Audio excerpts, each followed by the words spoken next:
Now, Casino, the first team we have to talk about in the AFC North, without further ado, is the Baltimore Ravens. And the simple question with the Baltimore Ravens is, can they finally get over the hump? To look into the future, we have to look into the past. So the Ravens last season finished 13-4. They were the number one seed in the AFC. They blew out the Texans in the divisional round 34-10, and then lost in a heartbreaker in the next round to the Chiefs 17-10. That would have allowed them to go to the Super Bowl. Casino. Their O-line going into this season is 25th in the league ranked. They lost three starting offensive linemen to free agency this offseason, which is just brutal.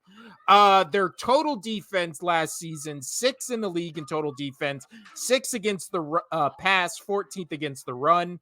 Their offense, 6th in total offense, 21st in the league in passing, number 1 in rushing. Just thoughts on, before we look at the future and this upcoming season for the Ravens, thoughts on just their heartbreaking season last year. 13-1, number 1 seed, lose to the Chiefs to go to with a chance to go to the Super Bowl. Well, here's the thing. They lost to the Chiefs, who hit their strut. Huh, honey? Yeah, it was a ghost on TV. The ghost of the past for the Ravens. It is. It was devastating that they lost to the Chiefs, but as long as they could get past the Chiefs, like, this is a Super Bowl winning team. I understand he ripped it, honey. You sit down and watch your show. But one sec. You talk about it for a sec. I gotta go find I gotta go deal with this dispute between the two kids. Yes. So then when you look at the Ravens last season, obviously top 6 in the league in both total offense, total defense, as we just talked about. They're bringing back all their coaches except for their defensive coordinator, which they're bringing in Zach Orr, who was their on-staff inside linebackers coach and just on this defensive staff for the past couple of years. So you look at who they brought over from free agency. The obviously big signing was Derrick Henry. Adding to the number 1 rushing attack in the league, you add a number 1 rushing or running back in this league from the Titans in Henry.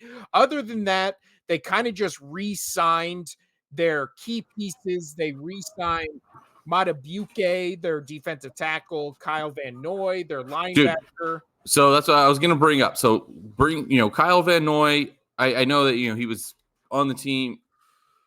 He was on the team last year, right? It was 23. They re-signed him. Yeah, they re-signed him. That's great. Kyle Van Noy was one of my favorite players. Again, I'll say it, he was the best thing to come out of BYU. Whoa. Yeah.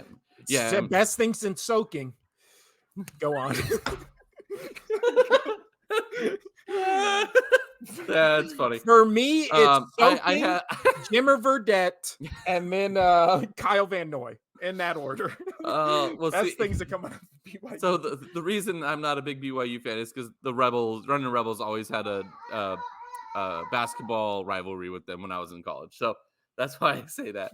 So that's soaking's great. Yeah. So bringing in Derrick Henry, that's going to be huge for Lamar Jackson. That's going to take so much weight off of his need, not even ability, but his need to run. So now he's got another safety blanket with Derrick Henry. You got Mark Andrews. He's going to be great. Zay Flowers is now on the team. You got some targets to hit. A new addition, Devontae Walker. So you got some pieces, man. Yes, you're right. They lost a lot on the O-line, but you know what? Try to stop Derrick Henry. Like, and try to stop how elusive Lamar Jackson is. He's running regardless, so it's not like he needs a clean pocket. He can just get outside the collapsing pocket and throw a 90-yard rope to Zay Flowers down the field. So all day. In the Oh, draft, they did draft in the first round, pick 30, Nate Wiggins, cornerback out of cornerback. I Clemson. think he's gonna do. I think he's gonna have a great season. I really do.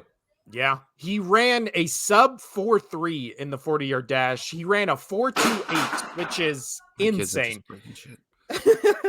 Which also makes you think they got this speedy cornerback to compete against Tyreek Hill, to compete against always the fastest wide receivers in the league that the Chiefs always just seem to have on their team. Yeah. So when you look So at, you doubled up on that. Your defense looks stout now. Like, yeah, but this begs the question, Casino, is this the year they finally get over the hump? it, Is this a Super I, Bowl team? you know what? I want to say yes on the sole fact that they brought in Derrick Henry, a true monster of a running back, and that's going to take so much pressure off of Lamar that defenses are now going to have to set up and not just worry about my kid's going to eat shit. Oh, you figured it out. Good job. There was a book underneath his foot, and he was sliding out from underneath them, and I was over at the bookshelf. I was just waiting for him to go face plant. Anyway, he'll learn. But Lamar Jackson, everybody, they know that he's an elusive quarterback, and they plan for his running ability as best they can, right? But now you have to worry about what's the tallest tower in Dubai? What's that one called? That tower. Bernai? Yeah, that Bernai? tower of a running back, and you have to deal with that guy now. Great analogy. I really think that this could be the year because they're not just having to worry about, and they had decent running backs throughout this, throughout their years. That's, they're not horrible running backs, but they're not Derrick Henry. Yeah. Well, and It's a also big it's difference. going to what you're talking about with taking the pressure off of Lamar Jackson. I'm sorry. It's also going to take the pressure off Derrick Derrick Henry. Henry. He's used to getting the ball 40 times a game and just Dude, having to you give him the ball 20 times a game, yeah. dude. Just imagine what he can do in the fourth quarter when he's touching the ball for the 17th time in the game. Yeah.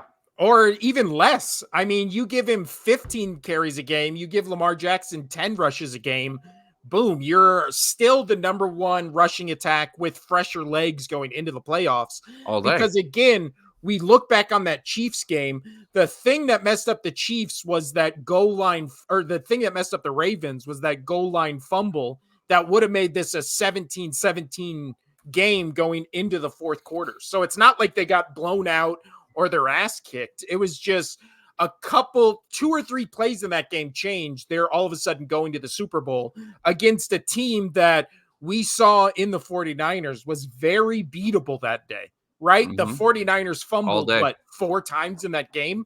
Yeah. I don't understand how it happened, but it is what it is. Yeah. But so Baltimore Ravens, I think both you and I think minimum AFC championship for this team. Minimum. And then I we'll will be see. shocked if they're not.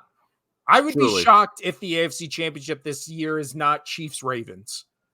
Whether it's in Baltimore, whether it's in Kansas City, that just seems like the way the wind's blowing. But How great it would be if could it end up being, say the Bengals got in as well with how that would go? Would that be possible?